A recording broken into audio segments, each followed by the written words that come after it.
Welcome to JC book bite. இன்னைக்கு book பைட்டில் 2 புக்கை பற்றின சம்மரி அண்ட் ரிவ்யூ பார்க்க போகிறோம். ரெண்டும் எதை பற்றினது அப்படின்னா டோப்பமைன் அப்படின்ற ஒரு மாலிகூல்ஸ் இல்லை கெமிக்கல்ஸ் அதை பற்றினது.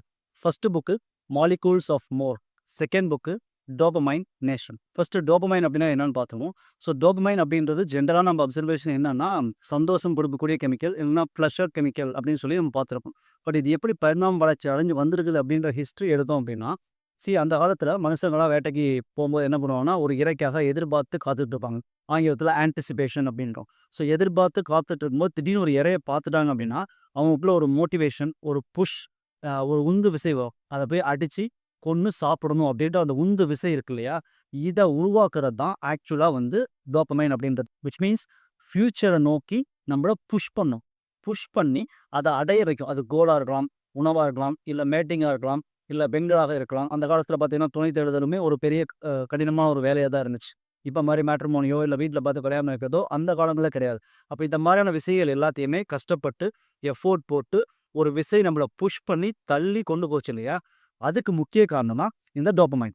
இந்த டோப்பமைன் மட்டும்தான் இந்த வேலையை செய்யுமா அப்படின்னா இல்லை, இதை தவிர மற்ற கெமிக்கலும் செய்யுது. பட் ஸ்டில் டோப்பமைன் தான் ஒரு மேஜர் ரோல் வகிக்கிறதுனால நம்ம ஜென்ரலாக டோப்பமைனை வந்து இந்த மாதிரி விஷயங்களுக்கு, விச் மீன்ஸ் ஆன்டிசிபேஷன், எதிர்பார்த்து ஒரு விஷயத்தை செஞ்சு அதில் கிடைக்கக்கூடிய ஒரு சந்தோஷம் இருக்கு இல்லையா, அதுதான் வந்து இந்த டோப்பமைன் அப்படின்ற கிடைக்கும். ஸோ இந்த மாலிகூல்ஸ் ஆஃப் மோர் அப்படின்ற புக் என்ன சொல்லுது அப்படின்னா, நம்ம ஒரு இலக்க கோலோ ஏதோ ஒரு விஷயத்த அடையிறதுக்கு நம்மளை புஷ் பண்ணுது. புஷ் பண்ணி அந்த இலக்கை அடைஞ்சிட்டோம்னா அங்கிருந்து மறுபடியும் நம்ம சேச்சுரேட் ஆகி அப்படியே நிற்க மாட்டோம். சரி, 1000 ரூபா சம்பாதிச்சிட்டோம், மறுபடியும் 2000 ரூபா எப்படி சம்பாதிக்கலாம், 5000 எப்படி சம்பாதிக்கலாம், கோடி ரூபா எப்படி சம்பாதிக்கலாம்னு அடுத்து அடுத்து அடுத்துன்னு மோர்னு போகிறோம் இல்லையா. இதில் பற்றி பேசுகிற புக்கு தான் மாலிகூல்ஸ் ஆஃப் மோர். அந்த மோர் அப்படிங்கிறது இந்த இடத்துலேருந்து அடுத்து என்னன்னு சொல்லி ஃப்யூச்சரை நோக்கி நம்மள புஷ் பண்ணி கொண்டு போகிற அந்த chemical is called dopamine. Second book dopamine nation. இப்போ நேஷன் அப்படின்னா நாடுன்னு சொல்லிக்கலாம். நாடு அப்படிங்கிறது என்னன்னா, நம்மளை சுற்றி இருக்கிற எல்லா விஷயங்களுமே டோபமைனை கிரியேட் பண்ணுற மாதிரியான விஷயங்களாகவே இருந்துச்சுன்னா என்ன பண்ணுறது, அது அதிகப்படியான சுரப்பை கொடுக்கலாம். இல்லை தேவையில்லாத நேரங்களில் இந்த டோப்பமைனை நமக்கு அதிகமாக கொடுக்கலாம். அப்படி இந்த மாதிரி விஷயங்கள் நமக்கு கொடுக்கறதுனால என்ன நெகட்டிவ் இம்பேக்ட் வரும் அப்படிங்கிறத பற்றின ஒரு புக்கு தான் இந்த dopamine nation. So molecules of மோருங்கிறது மோஸ்ட் ஆஃப் பாசிட்டிவ் பற்றி சொல்லுது. பட் ஸ்டில் நெகட்டிவ் அட்ரஸ் பண்ணியிருக்காங்க. இந்த டோப்பமைன் நேஷன் அப்படின்றது குறிப்பாக இதனால் என்ன எஃபெக்ட், பின்விளைவுகள் வருதுங்கிறத பற்றின ஒரு முக்கியமான விஷயமா இந்த டோப்பமைன் நேஷன் இருக்குது. இதை ரெண்டையும் மிக்ஸ் பண்ணி அரைச்சி ஜூஸாக போட்டு இந்த மீடியம் சம்பளம் நான் கொடுத்தேன். ஒரு ஸ்டடியில் ரேட்டை 2 குரூப்பாக பிரிக்கிறாங்க. ஒரு குரூப் பார்த்தீங்கன்னா நார்மல் எலிகள், இன்னொரு குரூப்பில் இந்த டோப்பமைன் உருவாகுது இல்லையா கெமிக்கல்ஸ், இதை ஸ்டாப் பண்ணப்பட்ட ஒரு குரூப் ஆஃப் எலிகள் வச்சுருக்காங்க. ஸோ 2 எலிகளையும் தனித்தனியாக பிரித்து வச்சிடறாங்க. அதுக்கு அந்த எலிகள் இருக்கக்கூடிய இடங்களில் ஒரு லிவர் மாதிரி ஒரு பட்டன் மாதிரி இருக்கும். அதை அமுக்குனா அவங்களுக்கான ஃபுட்டு வரும். ஸோ இந்த 2 எலியும் பட்டினி போட்டுட்டு நல்லா பசியோடு இருக்கும்போது இந்த லிவரை வச்சிடுறாங்க. ஸோ நார்மலாக ஒரு லிவர் அழுத்துனா ஃபுட்டு கொட்டுற மாதிரி ஃபஸ்ட்டு செட்டப் வைக்கிறாங்க. 2 பக்கமே ஈக்குவலான டைம் அந்த லிவரை ப்ரெஸ் பண்ணியிருக்காங்க. அதுவே செகண்ட் செட்டில் 4 to 6 ப்ரெஸ் பண்ணாதான் நமக்கு அந்த ஃபுட்டு வந்து கீழே விழும் அப்படிங்கிற மாதிரி செட் பண்ணும்போது, இந்த நார்மல் எலிகள் 1000 முறை மொத்தமாக எல்லாரும் சேர்ந்து அமுக்கி அமுக்கி 1000 முறை அந்த பட்டனை ப்ரெஸ் பண்ணியிருக்காங்க. வெரஸ் இந்த டோப்பமைன் எடுக்கப்பட்ட, ரிமூவ் பண்ணப்பட்ட அந்த எலிகள் கூட்டம் என்ன பண்ணிடுன்னா அப்ராக்சிமேட்டாக 600 முறை மட்டும்தான் அதை ப்ரெஸ் பண்ணியிருக்காங்க. இதை இன்னும் இன்க்ரீஸ் பண்ணுறாங்க. நாளில் வந்து 16 டைம்ஸ் ப்ரெஸ் பண்ணால் தான் உங்களுக்கு ஃபுட்டு வரும்னு சொல்லும்போது, நார்மல் எலிகள் ப்ரெஸ் பண்ணது வந்து 2000 டைம்ஸ் ப்ரெஸ் பண்ணியிருக்காங்க. பட் வெரஸ் இந்த டோப்பமைன் எடுக்கப்பட்ட எலிகள் 500 முறை தான் ப்ரெஸ் பண்ணியிருக்காங்க. இதை இன்னும் அதிகப்படுத்தியிருக்காங்க. 64 டைம்ஸ் பண்ணும்போது 2500 டைம் இந்த நார்மல் எலிகளும், இந்த டோப்பமைன் எடுக்கப்பட்ட எலிகள் இதை விட இன்னும் கம்மியான பெர்ஃபார்மன்ஸ் சொல்லணும்னா எந்த எஃபோர்ட்டுமே போடலை அப்படின்னு சொல்லி இந்த ஸ்டடி சொல்லுது. காரணம் என்னன்னா, இப்போ டோப்பமைன் இல்லை, அந்த எலிகள் வந்து டோப்பமைன் எடுத்துட்டாங்கன்னா எந்த எஃபோர்ட்டுமே, முயற்சியுமே, ஒரு மோட்டிவேஷனுமே இல்லை ஒரு புஷ் நமக்கு வந்து கிடைக்காது. அப்போ ஆட்டோமேட்டிக்காக என்ன ஆகும்னா, no dopamine is equal to no effort. அப்போ டோப்பமைன் சுரக்கல, அதனால் நான் எந்த வேலையும் செய்யலை அப்படின்ற மாதிரி கான்செப்ட் ஆகிடும். இன்னும் சில ஸ்டடிகள் என்ன பண்ணியிருக்காங்கன்னா, இந்த மாதிரி டோப்பமைனை கம்ப்ளீட்டாக ஸ்டாப் பண்ண எலிக்கு பக்கத்தில் அதுக்கு பிடிச்ச ஒரு ஸ்வீட்டோ எதுவாக வேணாலும் இருப்பாங்க, அதுக்கு பக்கத்தில் வச்சா கூட அதை போய் எடுத்து சாப்பிட்ணுன்ற அந்த ஒரு புஷ் கூட கிடைக்கல. பட் அதை எடுத்து நாக்கில் வச்சோம், இல்லை வாயில் ஊட்டி விட்டோம்னா chemical which means that dopamine சுரக்கிறதுக்கான அமௌண்ட் வந்து சேமாக இருக்குது. பட் ஸ்டில் அதை போய் எடுத்து சாப்பிட்ணும் அப்படின்ற அந்த எண்ணத்தை இந்த டோப்பமைன் வந்து ஸ்டாப் பண்ணிடுது. காரணம் என்ன அப்படின்னா, டோப்பமைன் வந்து சுரக்காதனால இந்த எலிகள் இதை முயற்சி பண்ணுறதை நிறுத்தியிருக்கிறாங்க. காரணம், dopamine is a push chemical. அப்போ இந்த டெஸ்ட்ல இன்னொரு கான்செப்ட் என்ன தெரியுது அப்படின்னா, நம்ம ஒரு விஷயத்த எதிர்பார்த்து காத்திருக்கும்போது, அத பார்த்த உடனே புஷ் பண்ணி கொண்டு போறதும் டோபமைன் தான். பட் அதே சமயத்தில சாப்பிடும்போதும் அந்த டோபமைன் கெமிக்கல் நமக்கு சுரக்குது. சாப்பிட்டு முடிச்சதுக்கப்புறம் அது வந்து கம்ப்ளீட்டா சேச்சுரேட் ஆகி நார்மல் ஸ்டேஜ்க்கு வந்துருது. ஒரு எக்ஸாம்பிள் சொல்லுவோமே, இப்போ நம்மளால பசியோட இருக்கும்போது யாராவது ஒருத்தன் கேக் சாப்பிட பார்த்துட்டோம்னா என்ன ஆகும்னா, நமக்கு ஒரு வெறி ஆயிடும். அப்ப நான் போய் இன்னைக்கு கேக் சாப்பிடணும் அப்படின்னு சொல்லிட்டு, எங்க போய் தொலைவி புடிச்சு ஒரு கேக்கோ, இல்ல அந்த பசிக்கு ஏதாவது ஒண்ணு சாப்பிடணும்னு சொல்லி நம்ம புஷ் பண்ணுது இல்லையா? இது பிஃபோர் ஈட்டிங். அப்ப பிஃபோர் ஈட்டிங் அந்த உந்து விசை டோபமைன் குடுக்குது. சரி, அந்த பிளேட்டுக்கு நம்ம எதிர்பார்த்த கேக் வந்துருச்சு அப்படின்னா, டோபமைன் லெவல் கொஞ்சம் குறையும்.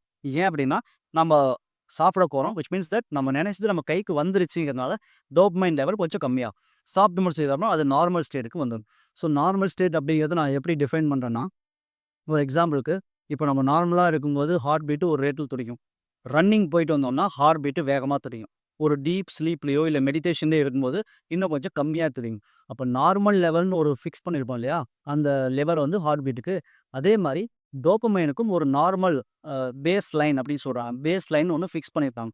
இது இருந்தா, உங்களுக்கு வந்து நார்மலா இருக்கு டோபமைன் அப்படின்னு அர்த்தம். ஸோ இது வந்து கொஞ்சம் முன்ன பின்ன வேரி ஆகும். எப்படி ஹார்ட் பீட் எல்லாத்துக்குமே எக்ஸாக்ட்டா 72 துடிக்கிறது இல்ல. அந்த மாரி நம்மளுடைய என்வைரன்மென்ட், லைஃப் ஸ்டைல் இந்த மாரி விஷயங்கள பொறுத்து இந்த பேஸ் லைன் கொஞ்சம் முன்ன பின்ன மாறி இருக்கும். பட் பேஸ் லைன் வந்து இருக்கும். ஸோ இந்த பேஸ் லைனுக்கு மேல எவ்வளோ சுரக்குதுங்கிறது தான் நம்மளுடைய ப்ளஷர், மோட்டிவேஷன் இல்ல இந்த உந்து விசை இது எல்லாம். இதில ஒரு முக்கியமான விஷயம் என்னன்னா, இப்ப நான் ஒரு லிஸ்ட் காட்டுறேன். இத பார்த்தீங்கன்னா உங்களுக்கு ஒரு ஐடியா கிடைக்கும். இந்த லிஸ்ட்ல சாக்லேட் பார்த்தீங்க அப்படின்னா 55% பேஸ் லைனுக்கு மேல நீங்க சாப்பிடும்போது உங்களுக்கான டோபமைன குடுக்கும். இதிலேயே பார்ன் வீடியோ நான் அதில மென்ஷன் பண்ணல. போனோகிராஃபிக் வீடியோஸ் பார்க்குறோம்னா 200லேருந்து 250% வந்து இதோட லெவல் வந்து அதிகமாகும். அதே மாரி ஸ்மோக்கிங். ஸ்மோக்கிங் பார்த்தீங்கன்னா 200% இன்கிரீஸ் பண்ணுது. அதே மாரி நிக்கோட்டின் இல்ல கொக்கைன் இந்த மாரி விஷயங்கள்லாம் 300லேருந்து 1000 டைம்ஸ் ஆஃப் டோபமைன நமக்கு இன்கிரீஸ் பண்ணி குடுக்குது அபோவ் பேஸ் லைன். இதில பேஸ் லைன்ல என்ன ப்ராப்ளம் அப்டின்னா, இப்ப இந்த மாரி நெகட்டிவான விஷயங்கள்லாம் நமக்கு என்ன பண்ணும்னா, எந்த விதமான எஃபோர்ட்டுமே போடாம, ஆட்டோமேட்டிக்கா நமக்கு சர்ருன்னு ஒரு ஹைப்ப குடுத்துரும். விச் மீன்ஸ் சாப்பிட்ட உடனே அந்த ரேஞ்ச் இவ்வளோ பெர்சன்டேஜ் பேஸ் லைன்லேருந்து மேல ஏறிரும். இதனால என்ன பிரச்சனை அப்டின்னா, இந்த டோபமைன் சுரக்குது இல்லையா? இத எவ்வளோ வந்து நம்ம ரிசீவ் பண்ணிக்கிறோமோ, அந்த அளவுக்கு நமக்கு மோட்டிவேட்டடா இருப்போம். ஆக்டிவா இருப்போம். இல்ல ஒரு ப்ளஷரபிளா இருக்கும்னு சொல்லிக்கலாம். என்ன மீனிங்னா இப்போ ஒரு எக்ஸாம்பிளுக்கு ஒரு மரத்துல ஏகப்பட்ட பழங்கள் இருக்குது அப்படின்னா, நம்ம ஒரு பேஸ்கெட் வச்சுக்கிட்டு இத கேட்ச் பண்ணோம்னா, காத்தடிக்கும்போது நம்ம எந்த இடத்துல நின்னாலும் பழம் கொட்ட போகுது. நம்ம பெருசா ஆக்டிவா அத ஒர்க் பண்ணி கேட்ச் பண்ணணும் அவசியம் இல்ல. ஏன் அப்படின்னா, இஷ்டத்துக்கு அந்த பழங்கள் கொட்டி கிடக்குங்க. அதனால. இதுவே பழங்கள் ஒரு மணி கொஞ்சம் தான் ஒரு 10 பழம் தான் அந்த மரத்திலேயே இருக்கு. அங்கங்க இருக்குன்னா, காத்தடிக்கும்போது நீங்க பேஸ்கெட்ட கேர்ஃபுல்லா புடிச்சு, அந்த பழம் கீழ விழுந்தா வீணா போயிருக்கிறதுனால, அத கேர்ஃபுல்லா நீங்க கேட்ச் பண்ற மாரி ஆக்டிவா இருந்தாகணும். இதே மாரி தான் இந்த டோப்பமைனுக்கும். ஸோ டோப்பமைன் எப்பலாம் இந்த மாரி தப்பான விஷயங்கள்ல இஷ்டத்துக்கு சுரக்குதோ, அப்போ இந்த டோப்பமைன ரிசீவ் பண்ணக்கூடிய ரிசெப்டார்ஸ் இந்த D1, D2 அப்படிம்பாங்க முக்கியமான ரிசெப்டார். அது எவ்வளோ ரிசீவ் பண்ணுதோ, அவ்வளவுக்கு நம்ம ஆக்டிவா மோட்டிவேட்டடா இருப்போம். இப்போ இந்த டோப்பமைன் எல்லாமே 300%, 200%, 1000% அதிகமாகறதுனால, இந்த ரிசெப்டார்ஸ்லாம் பெருசா வேலை செய்யணுன்ற அவசியம் கிடையாது. காரணம், அதான் இஷ்டத்துக்கு இருக்குதே, நாம ஒண்ணும் பெரிய சென்சிட்டிவா இருக்கணுன்ற அவசியம் இல்ல. அதனால சென்சிட்டிவிட்டி குறைஞ்சு போயிடும்.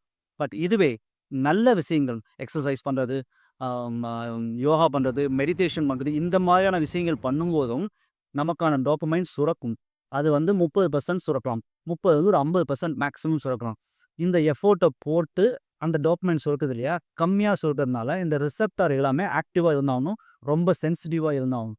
ஏன் அப்படின்னா, அவ்வளோ சென்சிட்டிவா இருந்தா மட்டும் தான் அந்த டோபமைன அப்சர்வ் பண்ணிக்க முடியும். ரிசீவ் பண்ணிக்க முடியும்.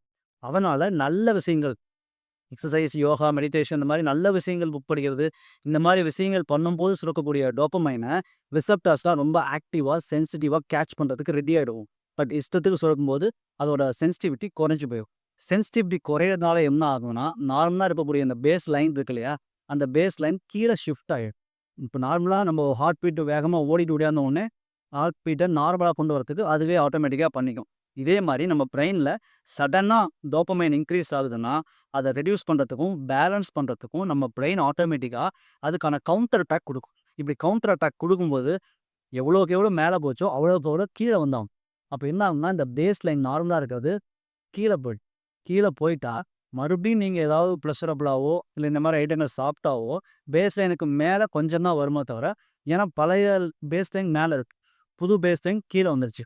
இப்ப இங்கிருந்து நீங்க 10%ங்கிறதும், இங்கிருந்து 10%ங்கிறதும் டிஃபரன்ஸ் இருக்கும். அப்ப பழைய ஹேப்பினஸ் வந்து நமக்கு கிடைக்காது. அப்போ கிடைக்காம என்ன பண்ணுவோம்னா, இன்னொரு ஸ்மோக், இல்ல இன்னொரு ட்ரிங்க்ஸ், இல்ல இன்னொரு பார்ன் வீடியோஸ் இப்படின்னு சொல்லி இன்னொன்னு மோர்ன்னு எக்ஸ்ட்ராவா எடுத்துக்கிட்டே இருப்போம். ஏன் அப்படின்னா, பழைய ப்ளஷர் ஃபர்ஸ்ட் டைம் ஸ்மோக் பண்ணும்போது கிடைச்சக்கூடிய அந்த ப்ளஷர் இப்போ பேஸ்லைன் கீழே போனதுனால நமக்கு கிடைக்காது. அப்போது செகண்ட் ஸ்மோக், தேர்ட் ஸ்மோக் இப்படின்னு போய்க்கிட்டே இருக்கும். இதுதான் நம்மளை அடிக்ஷனுக்கு கொண்டு போகுதுன்னு சொல்லி அத வந்து சொல்றாங்க. இதில முக்கியமான ஒரு விஷயம் என்னன்னா, இந்த எக்சர்சைஸ் பண்றது, யோகா, மெடிடேஷன் மூலியமா வரக்கூடிய அந்த டோபமைன் சுரப்பு இருக்கு இல்லையா? இது வந்து ரொம்ப ஷார்ப்பா மேல போயிட்டு கீழ வராது. மெதுவா தான் ஏறி, மெதுவா சஸ்டெயின் ஆகி, இறங்குறது ரொம்ப ஸ்லோவா இறங்கும். அப்ப இறங்குறது ஸ்லோவா இறங்கும்போது என்ன பண்ணும்னா, நம்ம எக்சர்சைஸ்ங்கிறது ஒரு எஃபோர்ட் போட்டு அந்த டோபமைன சுரப்பு வச்சிருக்கோம். அப்ப எஃபோர்ட் போட்டு பண்ணக்கூடிய விஷயங்கள் எல்லாமே கீழ டவுன் ஆயி, அதாவது டோபமைன் லெவல் மேல போயிட்டு கீழ குறைஞ்சு வருது இல்லையா?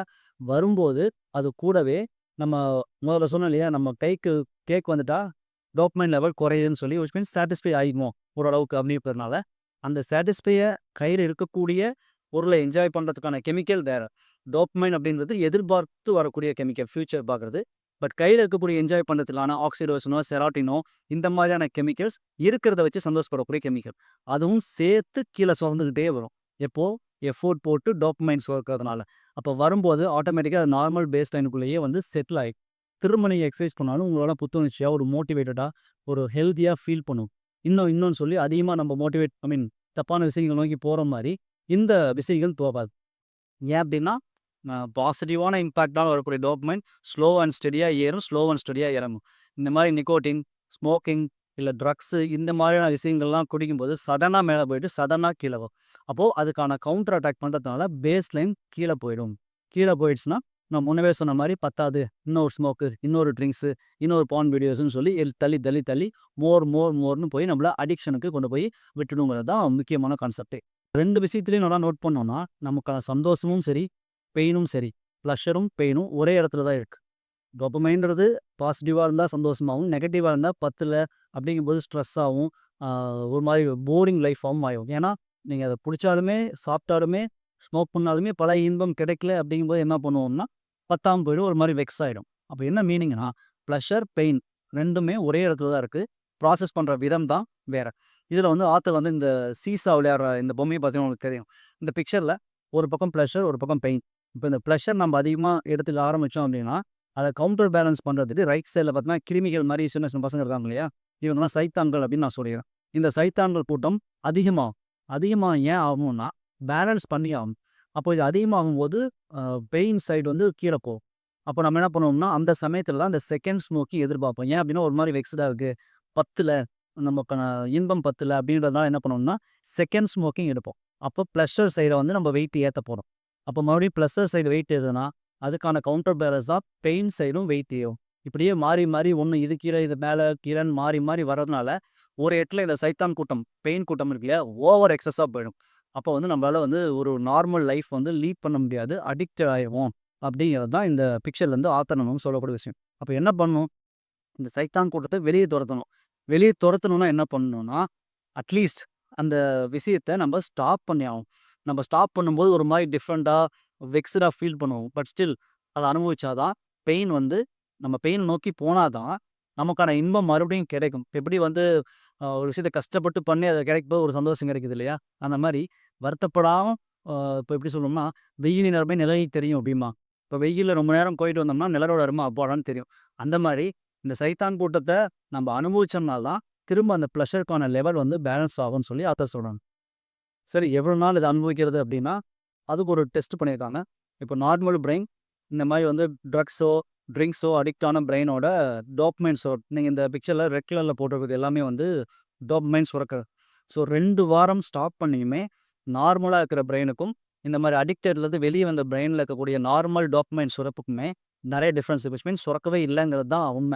அப்ராக்ஸிமேட்டா 4 வாரமாவது இந்த விஷயத்துலேருந்து நம்ம தள்ளி இருந்தா மட்டும் தான், பழையபடி டோபமைன் வந்து பேலன்ஸ்ட் ஆயி, பெயினும், ப்ளஷரும் ஈக்குவலா வந்து நிக்கும். அப்படிங்கிறது தான் ஆத்தரோட ஒரு முக்கியமான பாயிண்ட்டே. சரி பேலன்ஸ் ஆயிடுச்சுன்னா, நம்ப அடிக்ஷன்லேருந்து தப்பிச்சிருவோமா அப்படின்னா, அதுக்கு இன்னொரு ப்ராப்ளம் இருக்கு. என்னன்னா, நம்ம பிரெயின்ல எல்லாமே மெமரியா ஸ்டோர் ஆயிரும். அப்ப ஸ்டோர் ஆயிருக்கும்போது என்ன ஆகும்னா, இத ஞாபகப்படுத்துற மாரி விஷயங்கள் நம்ம கண்ல பட்டாலோ, இல்ல கேட்டாலோ, திரும்ப அத நம்ம தூண்டுறதுக்கான வாய்ப்புகள் நெறைய இருக்கும். ஏன் அப்படின்னா, அத அனுபவிச்சிருச்சு நம்ம பிரெயின். இப்போ ஒரு எக்ஸாம்பிளுக்கு அதுக்கு ஒரு ஆக்சுவலா ஸ்டடியும் பண்ணியிருக்காங்க. என்னன்னா, ஒரு எலிக்கு ஒரு லிவர் பட்டன் இருக்கும். இந்த பிக்சர்ல தெரியும் பார்த்தீங்கன்னா. அத பிரஸ் பண்ணா லைட் எரியும். லைட் எரிஞ்சா இதுக்கு வந்து கொக்கைன் குடுப்பாங்க. அது நல்லா என்ஜாய் பண்ணும். அடுத்த சர்க்கிள்ல பார்த்தீங்கன்னா, இந்த லைட்டுன்னு ஒண்ணு எரிஞ்சாவே அதுக்கு வந்து டோபமைன் சுரக்க ஆரம்பிச்சிரும். காரணம் என்னன்னா, அதோட மைண்ட்ல, மெமரியில ஸ்டோர் ஆயிருக்கு. லைட்ன்னு எரிஞ்சா நமக்கு கொக்கைன் குடுப்பாங்க. அதனால நமக்கு ஜாலியா இருப்போம். அப்படின்றதுனால ஆட்டோமேட்டிக்காவே தூண்டி விட்டுருது. அதனால தான் பார்த்தீங்கன்னா, ஸ்மோக்கிங் நிறுத்துனவங்க திடீர்னு ஒரு ஸ்மோக் பண்ணாங்கன்னா, அத ஒரு ஸ்மோக்கோட நிறுத்த மாட்டாங்க. சரி இன்னும் 1 மட்டும் அடிச்சுக்கலாம். இனிமே அடிக்க போறோமா அப்படிம்பாங்க. அதே மாரி இந்த பார்ன் வீடியோஸ் பார்க்குறவங்கலாம் நிறுத்திட்டாங்கன்னா, கொஞ்ச நாள் கழிச்சு ஒரு வீடியோ பார்க்கலான்னு பார்த்தாங்கன்னா, தொடர்ந்து கன்டினியூஸா பார்த்துட்டே இருப்பாங்க. காரணம் என்னன்னா, அந்த பழைய தூண்டல் நம்ம பிரெயின்ல ரெஜிஸ்டர் ஆயிருக்கு. அப்போ இத ட்ரிகர் பண்ணக்கூடிய விஷயங்கள நம்ம அவாய்ட் பண்ணோம்னா தான், இதுலருந்து வெளிய வர முடியும் அப்படிங்கிறது தான் ஆத்தரோட ஒரு இம்பார்ட்டன்ட் நோட். ஸோ ஃபைனலா டேக் அவே இல்ல என்ன பண்ணணும் அப்படின்னா, நான் முன்னவே சொன்ன மாரி ஃபர்ஸ்ட் பாயிண்ட் நம்ம பெயின் சைடு பார்க்கணும். விச் மீன்ஸ் நம்ப ஒரு விஷயத்த என்ஜாய் பண்ணோம்னா, வெயில் நிலைமை நிலையே தெரியுன்ற மாரி, அட்லீஸ்ட் 4 வாரத்துக்காவது இந்த விஷயங்கள நம்ம தள்ளி போடணும். இல்ல தொடாம இருந்தோம்னா தான், நமக்கான பேலன்சிங் கிடைக்கும். செகண்டு இந்த எலி, லைட் ஸ்டடி சொன்ன மாரி, நமக்கு ட்ரிகர் பண்ணக்கூடியதோ, இல்ல ஞாபகப்படுத்தக்கூடிய விஷயங்கள் வந்து நம்ம தவிர்த்திருக்கணும். 3வது எஃபோர்ட் போடாம எந்த வித டோபமைன் சுரந்தாலுமே, அது நமக்கு டேஞ்சரா போய் முடியறதுக்கான வாய்ப்புகள் நெறைய இருக்குது. அப்போ எக்சர்சைஸ், மெடிடேஷன், யோகான்னு இந்த மாரி எஃபோர்ட்ஃபுல்லான ஒரு விஷயத்த போட்டு, அது மூலியமா வர டோப்பமைன் வந்து ஹெல்த்தியான டோப்பமைனா இருக்கும். அத நோக்கி நம்ப ஃபாலோ பண்ணணும். இல்ல அத தொலைவி போகணும்னு சொல்லி இந்த 3ம் பண்ணோம்னா, இந்த டோப்பமைன் அப்படின்ற இத வந்து ப்ளஷரபிளா வச்சிருக்கலாம். பெயினா இல்லாம 2யும் பேலன்ஸ் பண்ணி கொண்டு போலாம் அப்படிங்கிறது தான் இந்த molecules of more and Dopamine Nation வந்து நான் கத்துக்கிட்ட விஷயம். Thank you.